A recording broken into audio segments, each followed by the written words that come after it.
Welcome to the ComedyMX Classic Comedy Channel. Classic as in Laurel and Hardy, Our Gang, Buster Keaton, and Charlie Chaplin.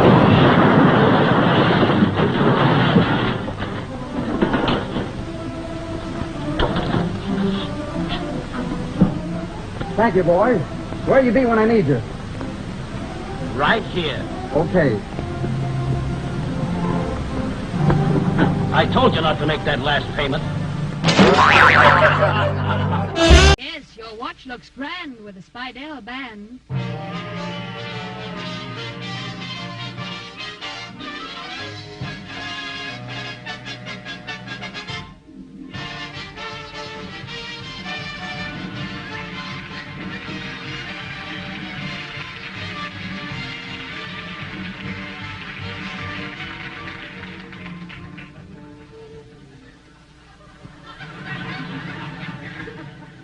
These Hollywood taxi cab drivers are so nice and kind. But that shows you what happens out here in pictures. That's Mighty Joe Young. One picture, and look at him now. You know, ladies and gentlemen, everybody has been asking me why. Well, pardon me just a minute.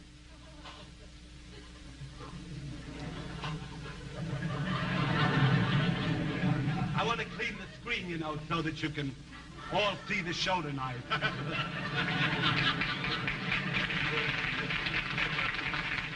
I'm quite sure you'll love the show tonight, really.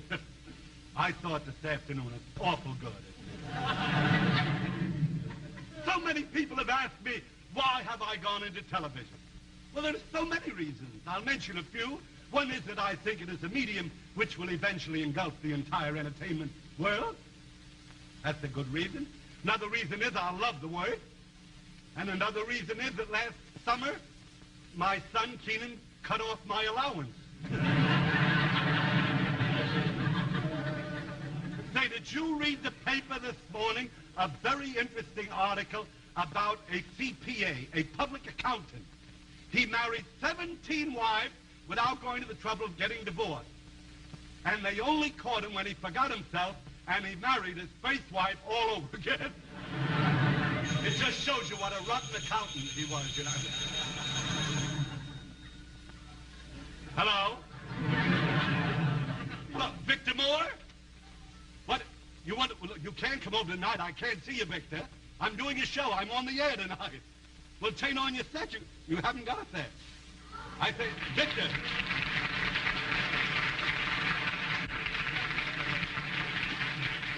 Just a minute, I'm talking to Victor Moore here. Hello? No, I can't come. No, you've got to... Well, come down, I'll see you. Victor! Oh, I didn't know it was you. I beg your pardon. What are you doing? Is it important? I'm doing a show. Yes, I know you are. You're doing a lot of very good television shows. Oh, I'm glad you liked it. I've been in all kinds of show business, and now I'm trying to break into television. I thought maybe you would be able to help me a little. Oh, yes, I could help you, yes. Yes, I can help you. Have you been watching television shows? Well, I've tried to. I haven't got a set at home. Oh. But I've been looking in the windows, and I see a lot that way. Mm-hmm.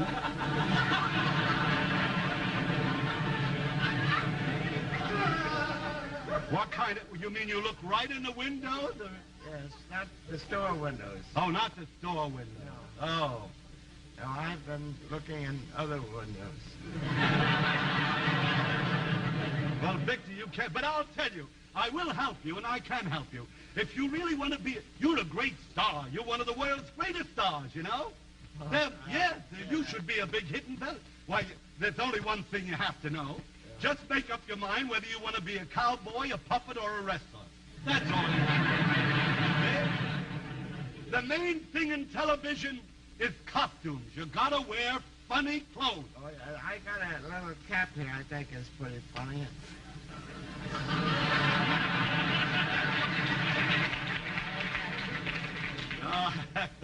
That is the matter. As a matter of fact, this propeller's much too small.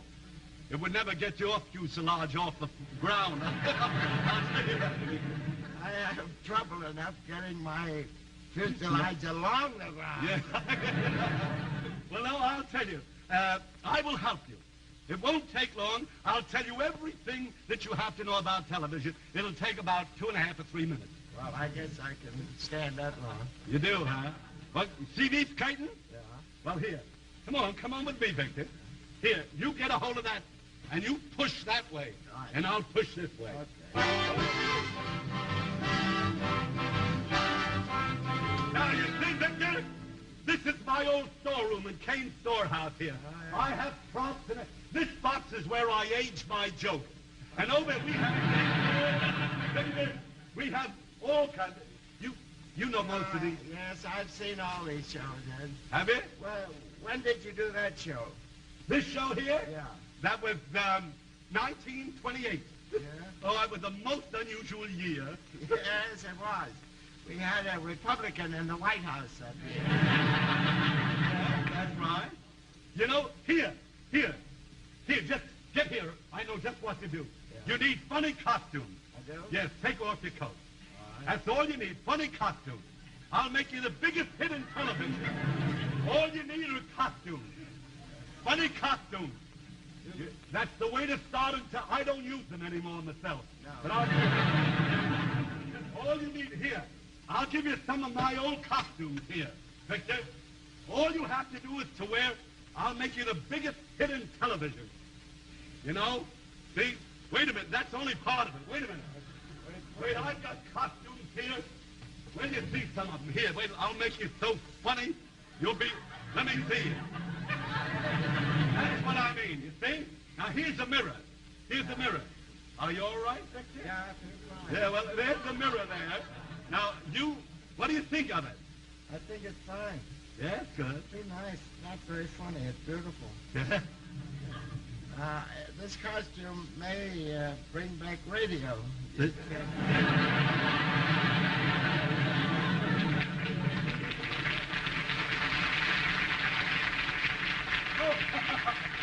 I don't know how that... This is an invention of mine. I don't know how... You see what it did? It's a phonograph record. It's for square dancers. I don't know how this trunk ever got unlocked. Margie! Margie! Hello, Margie! Don't tell me when I closed my last show in New York that I put you in there. Oh, no, Ed. You haven't been here all this time. Not at all. Well, I'm here glad. looking for costumes. We're going into television. What, all the Merry Macs again? Certainly are. Where are the boys? They're standing right outside. Ed. The rest of the Merry Macs. Come here, boys. Come here. All right. Hello, boys. That's fine. Yeah, fine. Oh, gee whiz, do you remember our last show that I had in New York? Certainly do. Do you remember that joke? I told a joke and then you came in and sang? Yeah, sure. Let's do that scene again, will you? Okay. The Merry Macs. Go ahead. Go off stage a minute. Go ahead. You see, I told a joke and then they came on, you know, when the audience were hysterical. See? The joke was such a twist. The joke was about a man who became a scissors grinder, you know, and a knife sharpener. And 2 years after he was in business, someone asked him how things were, and he said business was great.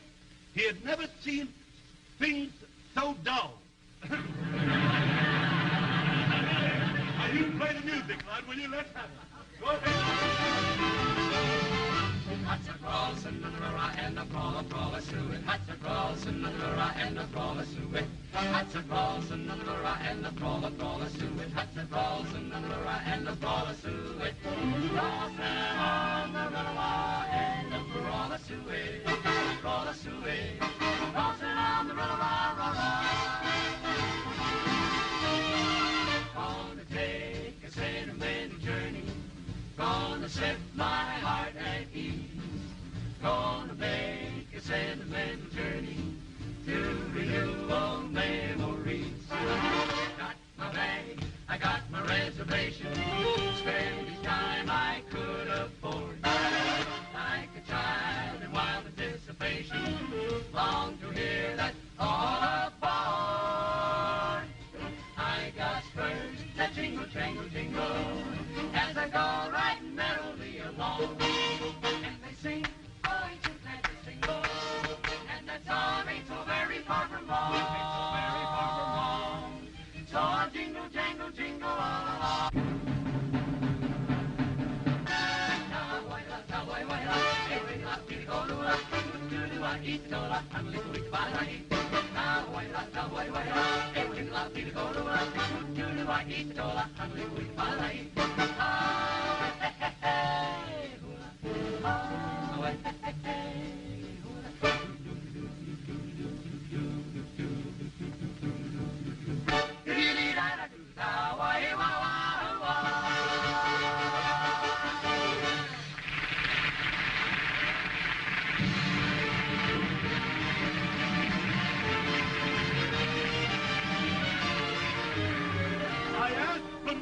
To show you this because it's a new invention of mine.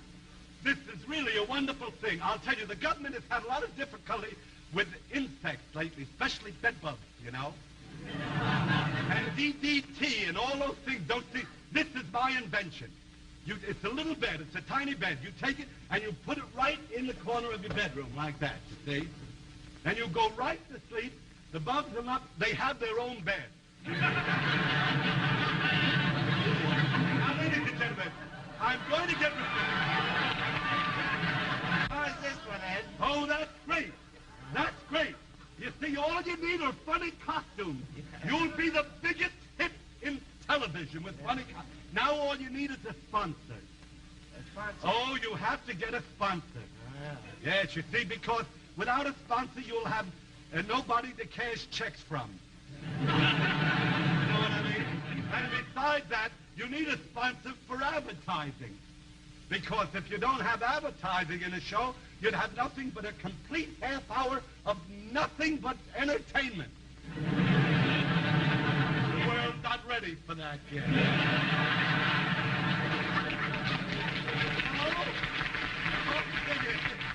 You really have to get a sponsor. That? Oh, pardon me, miss. Would you like to sponsor me? How dare you? Well, all I wanted was a sponsor. I'm going to do advertising in my own way, ladies and gentlemen. I've been fighting every week. Every week I've been fighting with my sponsor. You know, I want to do it my way. He wants to have his own announcer here. So I promised him tonight he could have his announcer here, but I'm going to do the advertising nevertheless. But I never lied to anyone. I promised him he could have his sponsor. So here's his announcer. Would you open the curtains, please? See? Now, ladies and gentlemen, you see, I will advertise in my own way, you see. Now, the Spidell, my sponsors, they told me that this week they wanted to advertise a new ladies' band. And I thought they were talking about Phil Spitali, you see. But it developed that it's a bracelet. It's a ladies' bracelet, you see. And they showed me this beautiful new ladies' watch bracelet. And it's called the Golden Harvest. Wait, I've got it here. As a matter of fact, it's not like any other bracelet that has ever been made. And this advertising, there's never been anything like that either. Let me show you. See, I'm going to do it, huh? Yes, I'll tell you. As a matter of fact, no kidding, ladies and gentlemen, once the lady, you see, I'm doing the advertising, once the lady sees this Spidell, which is called the new Golden Harvest, you see, and she goes to the jeweler, she'll buy it right away, because it really is a beautiful piece of jewelry. And look at the beautiful box that comes in. You see, you buy jewelry for your jacket, you ladies, and you buy it for your finger, you buy it for your hair, but here's the important place, see? And this is the Golden Harvest watch bracelet. I'm at it. What? I'm doing better than you ever did in your life. You just go down and you buy this golden bracelet, you see. The sponsor claims that this bracelet speaks for itself. Go ahead, I'll give you the opportunity. Go ahead. Didn't say a darn thing. No, go ahead. Close up. That's enough of that. Take him away and never darken my advertising again. I'll do this thing. Today, ladies and gentlemen, all advertising is done with twins. Now, I have twins, and I would like to show you how I would like to do advertising. Would you please open the curtain? You see? Now, which twin has the Spidell? Naturally not this one. See, this is used for tying bundles. Now, this one here, you see, this is the twin. Thank you very much. You see, this one here, this is Spidell's Golden Harvest. Now comes you've got to permit me to be serious. This bracelet costs $9.95. Well, what I mean by that is that you get a change from an $11 bill, you see. This is really a lovely, lovely thing. And I think, I want you to look at the graceful lines there. Do you notice the graceful lines? You see? Now, I'd like to speak to you more about this thing. Oh, that's great. That's great, Chef, but excuse me a minute. Just look at, I'm advertising. Just look at the graceful lines here, ladies and gentlemen. My goodness, Ed. Is this the kind of a product your sponsor? Yes, he manufactures, yes. Yeah, this is what he makes. You see this thing here, this is very, very interesting. I'm a fine sponsor. This is called the Golden Harvest. Oh, how do you do, Miss Harvest? Say, look here, I think I've done enough advertising, and thank you very, very much. See, we could carry it too far. Here, Victor, come back. Come here, Victor. For heaven's sake, listen, I'll get you a sponsor. You see, all you need are funny costumes. I've got a great idea. You come to the nightclub, you see. You get down to the nightclub. I'll disguise myself as a waiter. I'll start the applause for you. What do I do in a nightclub? Well, I don't know. Do you know anything from South Pacific? I know one of the chorus girls that talks. No, I mean the sing. What would you sing in a nightclub? I never sang in a nightclub. Well, I've never been a waiter, so you've got nothing on me. I mean, we're starting off all right. I'm asking you, what would you sing? Well, a long time ago, I sang a song that Georgie Coyne wrote for me, 45 Minutes from Broadway. You remember that? Yes. Would you sing that? Well, I tried to. That was a long time ago, wasn't Yes, it certainly was. Yeah. Oh, it's 46 years, I guess, ago. Is that? Hardly a man is now alive. No, wait a minute. Listen, I remember it. Now, I tell you what you do. Victor. Yeah. You get a piano player to play that for you, you see? Yeah. And I'll be the waiter, and I'll start the applause for you. Okay. All right? That's fine. To the nightclub. Come on.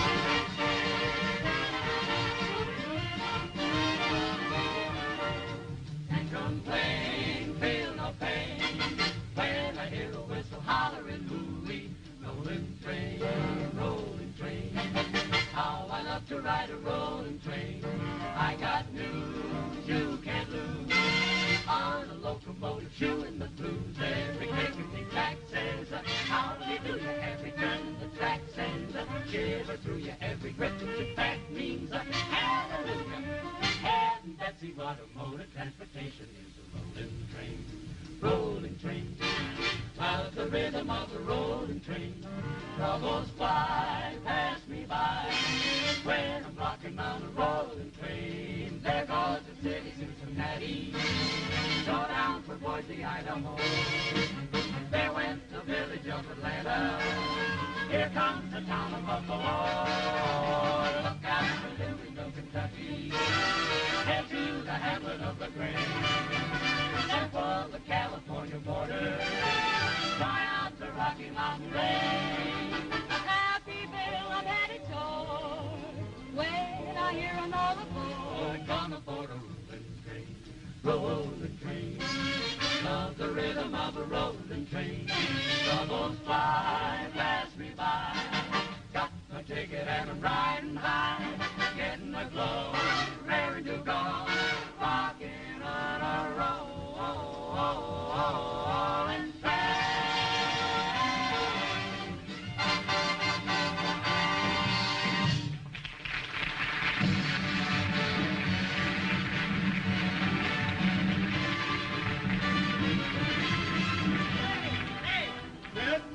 Listen here, you.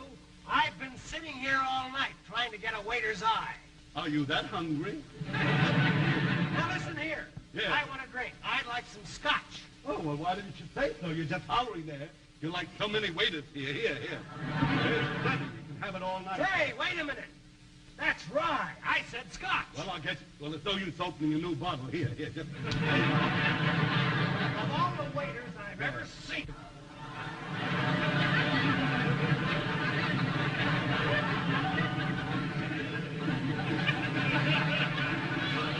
I love your...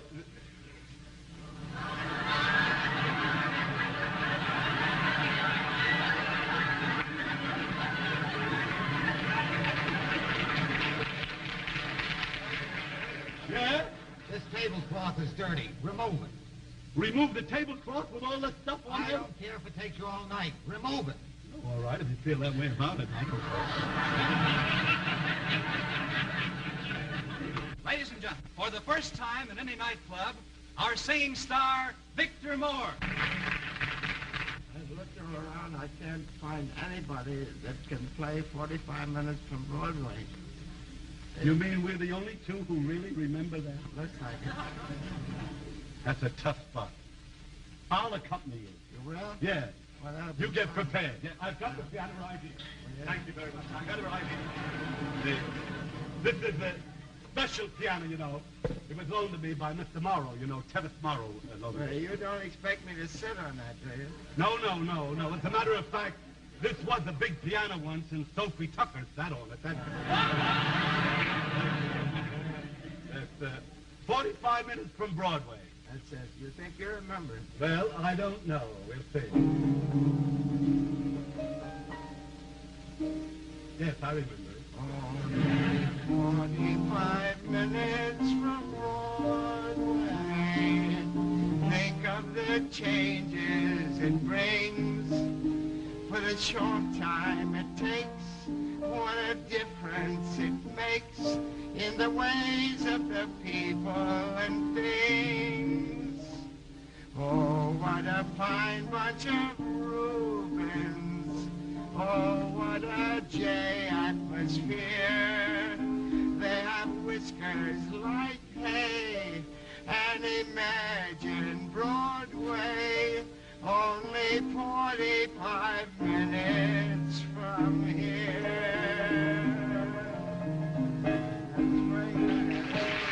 That's great, Victor.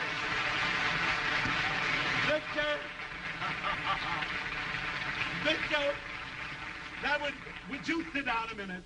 Would you sit down? I would just like to do something. I'd like to do something unusual. This is a very rare occasion. Ladies and gentlemen, I would like to start out by saying that though I've been on the stage 47 years, that this fellow has been on the stage nearly 53 years. Now, please believe me, 53 years is a long time, ladies and gentlemen. I'd like to tell you a little anecdote, which I'm quite sure will become part of Americana as far as the theater is concerned in our generation. It was the custom many years ago when vaudeville was rampant around America here. If you played a vaudeville theater like Hammerstein's, let's say, the Victoria Theater at 42nd Street and Broadway, it was the most natural thing to find yourself 3 or 4 weeks later in St. Louis or Kansas City, some other city, and you'd be playing with 3 or 4 of the same acts that you played with at Hammerstein's just 4 weeks prior to that time. Now, this is a strange thing. I did play Hammerstein's Theater in 1902, and I was what they call the excited attraction. My name was in big letters, about that big at the bottom of the billboard, and on the top, the headliner in big letters was Victor Moore. And I watched him every performance, and I wondered all that week, would I ever be as great a headliner, great a star as he? You know? And as I say, as the years pass by, probably the only case of its kind in American theater, our paths never crossed again. In 47 years, Victor Moore and I, as good friends as we are, we have never played in the same theater again since 1902 till tonight. And I wanted to take advantage of this opportunity, ladies and gentlemen, to congratulate a man whom I consider one of the greatest comedians that ever lived, Victor Moore.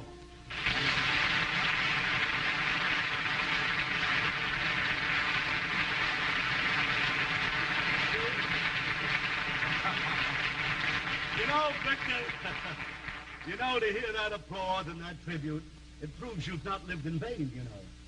You know, it's a marvelous thing to think through the, 47 years is a long time, Victor. You got me crying. Well, I think that's wonderful for a comedian. 47 years is such a long time, Victor. It really is. I don't know. They've even invented horses since then. 47 years, a long time. Yes. 45 minutes from Broadway. I can remember when it took 45 minutes to get to New Rochelle. What, from New York? Yes, that was a show that Georgie Corn wrote about New Rochelle. Yeah, for you. In those days, it took 45 minutes from Broadway. Well, that's the whole thing. You see, today the trains run faster. I could make it, say, 17 minutes from Broadway. Well, that's the point. This is 1949. Yeah. See, we can't do the things we did in 1902. You know what I mean? No, you can't. Would you jazz it up? Well, do you think that... I'll give you a pill. You know, you don't have to... you know, see, I take them. So I'll tell you what I'll do. Now, just... Mary Max, come here just a minute. I've just asked Victor Moore to sing 45 minutes from Broadway, but in a jazzed-up version. Yeah. And we're going to call it 17 minutes from Broadway, and you're going to be 1949. All right, kid? Okay. Let her go. 17 minutes from Broadway. Razzmatazz, I love that jazz. Not a cafe in the town. Hooty-doo, ho-ho. All the places are burned. I'm a grand guy. No one's ever heard. Hang my hat. Up down Monte Cole into your rector or brown. Hang my hat in the audience. Here's a $10 bill. You're a spendthrift. Cement med chair, putty-putty. If you open a bottle, a little brown bottle of beer. Hey, Bob, hey, Bob. Boy. You're a sport, so they say. Imagine old Broadway, only 17 minutes from here. You take it, Victor. Only 17 minutes from here. I'm getting groovy. 17 minutes from here. What's your hurry? Only 75 minutes from here.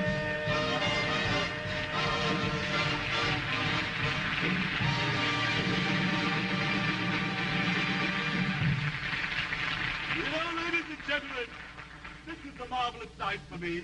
You know, I just don't know exactly what to say to you, John. But there's a very strange thing that... Pardon me, the phone, pardon me. John's phone keeps ringing all the time. Hello? Yeah? Victor! What? You got a sponsor?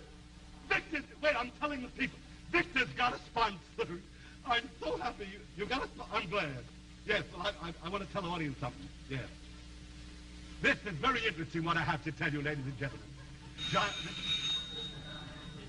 I have one in my automobile, but I shouldn't have one in my trousers. Hello? Hello? Yes? Yes? No, madam, I did not say that my uncle... No, I didn't say he sold silk sofas. No, I said he milked gophers. That's why he milks, yes. He's a gopher. I don't know how he milks them. He looks for a gopher hole and he waits for a gopher to come out, and he milks it. The silliest conversation. What? I don't know how he milks it. He sits on a low stool and he has tiny fingers. I never get a chance to finish his game.